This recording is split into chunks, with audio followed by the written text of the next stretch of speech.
Esta es una clase que he titulado El poder de los libros. Esta clase nace de una serie de cuestiones, preguntas o simplemente reflexiones que habéis estado efectuando en los grupos de WhatsApp. Allí, con la recomendación de las obras de Halevi, se han generado algunas inquietudes de las cuales, a modo de respuesta, ahora quiero instruiros al respecto. ¿Son importantes los libros? Muchísimo. El primer punto que hay que tener en cuenta es que es una regla de desenvolvimiento espiritual leer libros. Reflexionar, pensar sobre lo que está escrito.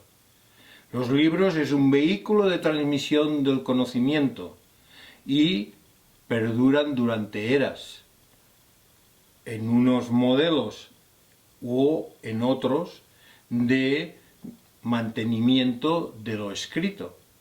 Pensad en la escritura cuneiforme, 3.000, 4.000 años, o en los jeroglíficos egipcios, casi 5.000 años. Todo este tiempo, lo escrito ha sido transmitido y ha llegado hasta nuestros días. Los antiguos libros quizás solamente estaban grabados en la piedra o tenían otros vehículos de sostenimiento, como pudiera ser el pergamino o pudiera ser las hojas trenzadas, etc. Al fin y al cabo, era y es solamente un medio para comunicar conocimiento. Esta regla de leer en libros ya fue sugerida por Patanjali cuando dijo que efectuemos lectura espiritual. Ese concepto tiene varios niveles. Hay que saber leer espiritualmente todo lo que nos rodea, pero también se refiere a la lectura en los libros. Dicho esto, los libros tienen en la actualidad principalmente dos modos de llegar a nosotros: digital o en papel. Y una de vuestras preguntas era que si los libros tienen poder, si tienen el mismo poder digital o escrito sobre el papel. En primer lugar, lo que tenemos que tener en cuenta es que los libros en sí, el objeto físico, no tiene poder. El hecho de que nosotros tengamos unos libros en las estanterías de nuestra casa, como muchas veces he recomendado, no significa que esa área de la casa esté más protegida, por ejemplo, o tenga un poder especial para poder meditar cerca de los libros. No. Los libros son solo objetos. Así que el libro en sí no tiene poder. Y las letras escritas en los libros tampoco. Y las claves del tarot que están dibujadas y encerradas dentro de un libro tampoco. Hay muchos, llamémoslos pseudo instructores o pseudo maestros, que por conveniencias de tipo económico, para vender muchos libros, han dicho que el libro tal o el libro cual tiene poder. Precisamente hay una colección de libros formada por el Zohar y el comentario del rabino al respecto, que ha sido muy publicitada por el rabino en cuestión, diciendo que simplemente teniendo el libro en la casa se tenía un poder allí que protegía, que inspiraba, y si se abría el libro y se miraba el hebreo, pues ese mirar del hebreo producía una instrucción instantánea en la conciencia del individuo. Para algunos de vosotros esto sonará verdaderamente falso y alejado de la realidad, pero está ocurriendo hoy mismo. Para lo que sí sirve es para adorno de la estantería, como muchas veces he dicho. Es un Zohar magnífico. Aquí diría, farda un montón, pero no tiene poder en sí. el poder en sí de los libros lo voy a desarrollar a continuación. Y voy a comenzar por el hecho del proceso de los libros. El proceso de tener un libro en la actualidad es muy elaborado. En primer lugar está el autor que escribe el libro. Cuando el autor escribe el libro hay muchas maneras de que ese autor refleje lo que quiere expresar en las letras y en el libro. Hay autores que escriben por inspiración, son meramente canales de inspiración, así que sus letras y sus contenidos son verdaderamente inspiradores. Otros hacen relatos de su vida, otros reproducen la enseñanza que han recibido de los que van delante, lo cual está muy bien porque tiene que pasar de generación en generación si está correctamente efectuada y si se reconocen los orígenes. Otros, ya sabemos que son autores llenos de falsedad, de egoísmo, de avaricia, que lo único que quieren es vender muchos libros y no importa lo que escriben y lo que dicen. Estos libros son peligrosos por sus contenidos. Así que el valor de los libros depende principalmente del autor, de cómo es el autor, qué escribe el autor, con qué grado de sinceridad, con qué grado de intención.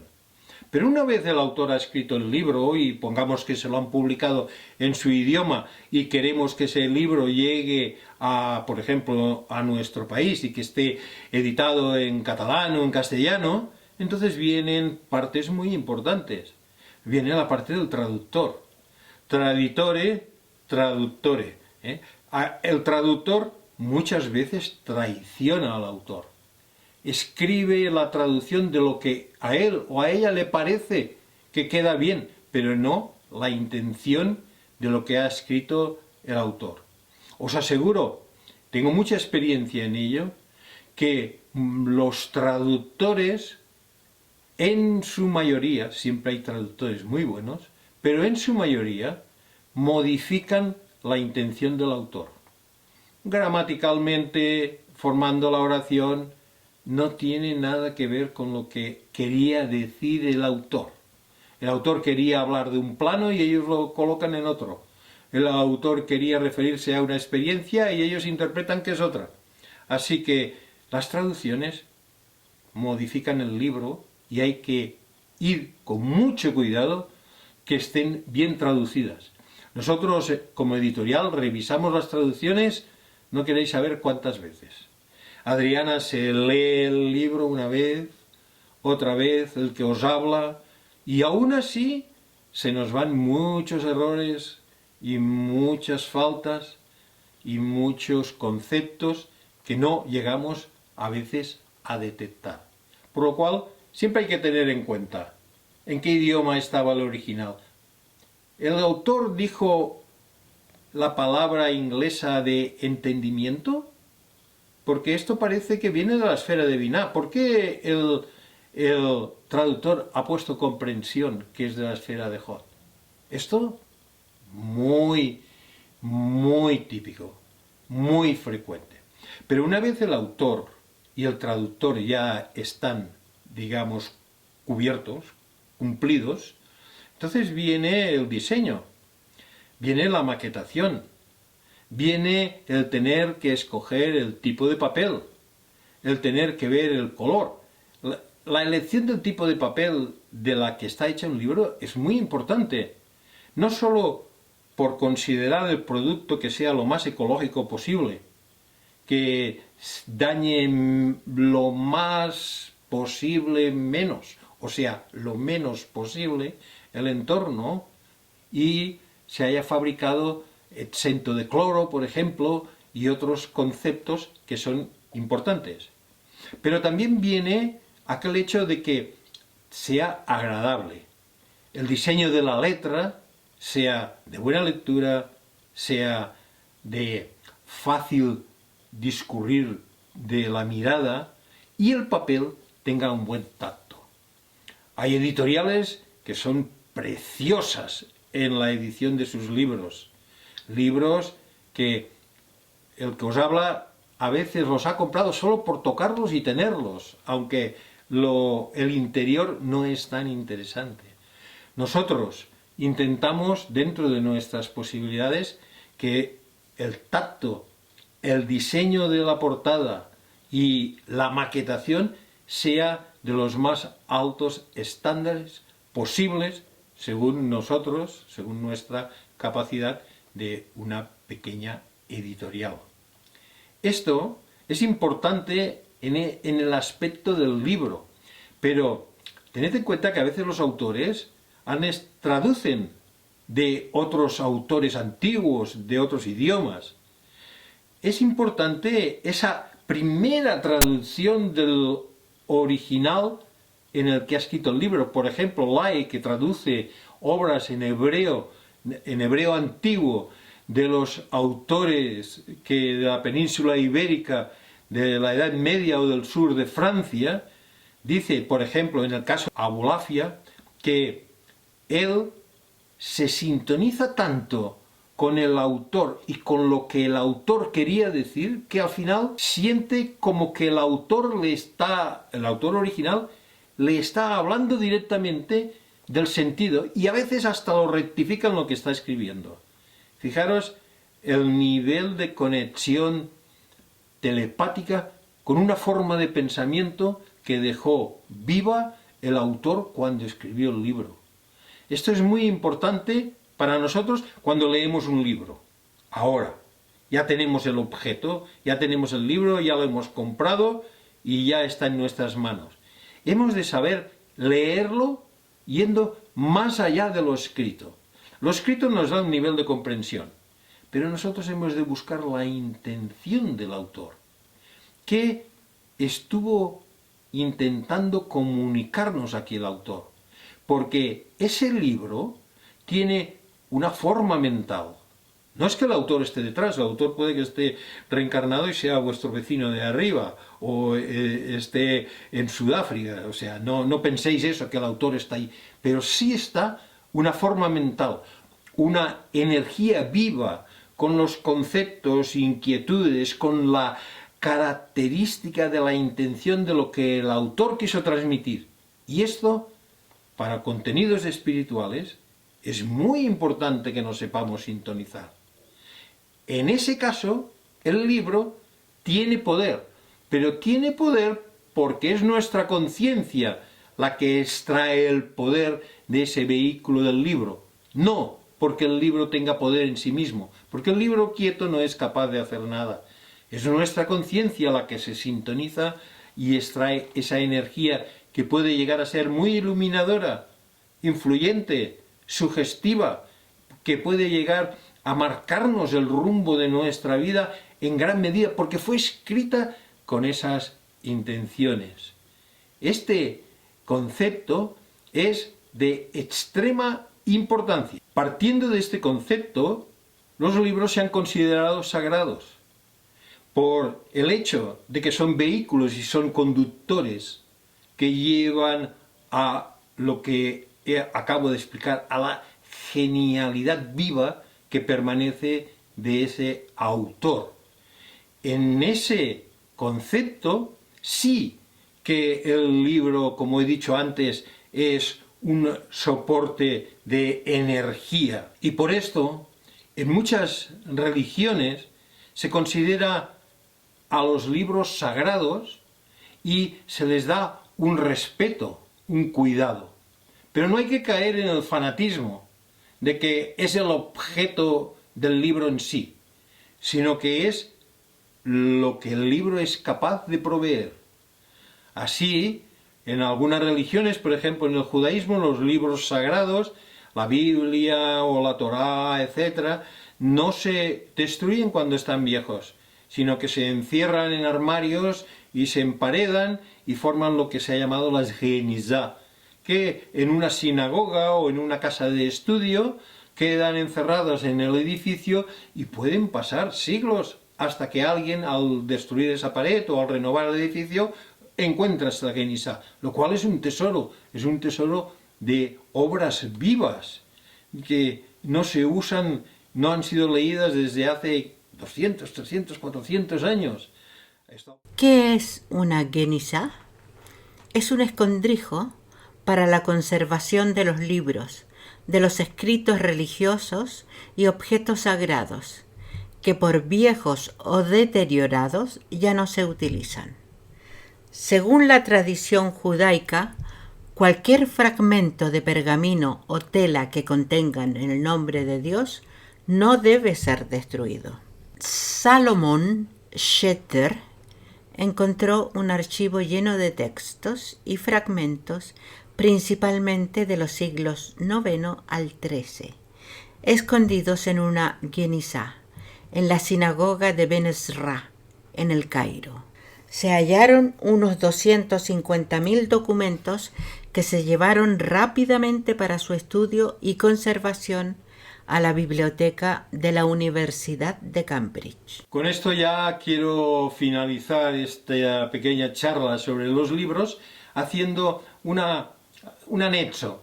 Y el anexo es que las editoriales hacen mucho esfuerzo para poner a disposición de los lectores obras que verdaderamente son joyas. Joyas en diseño, por las láminas, por la parte artística que aportan, o por simplemente los contenidos filosóficos o espirituales. También esto es necesario que nosotros sepamos reconocer. Nuestro caso es un caso que entra dentro de esa cualidad o medida. Hemos hecho, la escuela en general, un gran esfuerzo para que cualquiera de los libros que veis publicitados como libros recomendados espiritualmente estén a vuestra disposición. Hay mucho esfuerzo invertido, hay mucho dinero invertido.